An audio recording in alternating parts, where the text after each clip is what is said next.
What does it look like to disciple? Discipleship. One, to disciple, you yourself must be discipled. Okay. Yeah, it's like you can't teach chemistry if you've never been taught chemistry. Not at all. Yeah, you cannot teach physics if you've never been taught physics. Otherwise, you say things like coccidiosis, not knowing, it's a word. So, practically, what does it look like? If you want to be an effective discipler of the disciples in your business, one, you must be discipled. Yeah. That's why there's Business Garage. That's why there's a School of Practical Business. That's why there's BLN, Yes. where you get to call in every morning Yeah. for 30 minutes on different topics.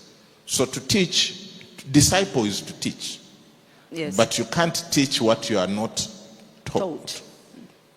Paul told Timothy and said that the things you've heard from me among many witnesses, commit to faithful men who will be able to teach others also.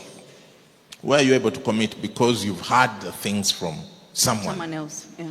So practically, stage one is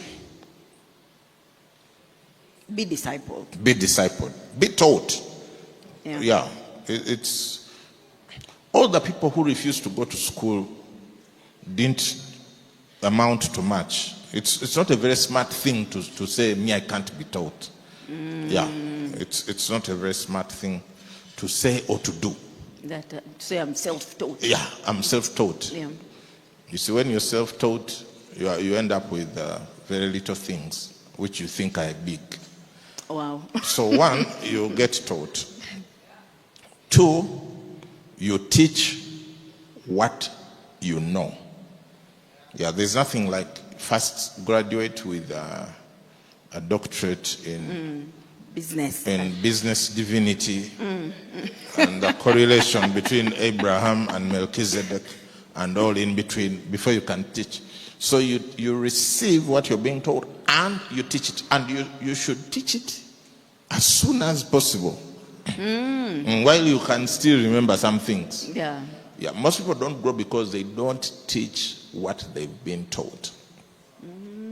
Yeah, for the river to flow, it receives water from upstream and sends it downstream. That's why it's called a stream. Oh, wow.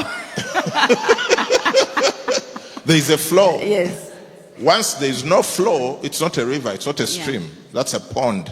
And it starts to have algae, green water, and tadpoles, and mosquitoes, a breeding place, and other things that you don't want. Yeah. For it to be a river, there is a flow. Receive, send. So that's the second thing. Yeah. Now, how do you teach? You create rhythms. Yeah. If you teach on a whim, the day you hear something that scratches you a certain way, then you say, guys, come to the reception area. All staff to the reception area in the next 15 minutes. Yeah.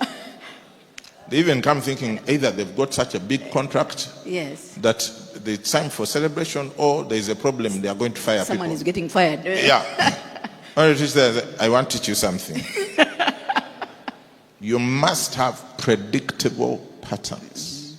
When you are in school, you knew there was something called a timetable. So you knew when math lessons are, whether you liked them or not. At least you knew what time they were. Yes. So when you don't have predictable patterns, you see, the reason Sunday service is on Sunday in the morning is so that you're not guessing the whole week. Is there a service this week? Yeah, the message hasn't yet come. The message hasn't come through.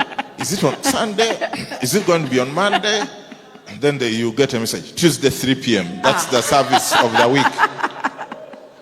Then you wait, Thursday at 11:15 a.m. You know, it has to be predictable.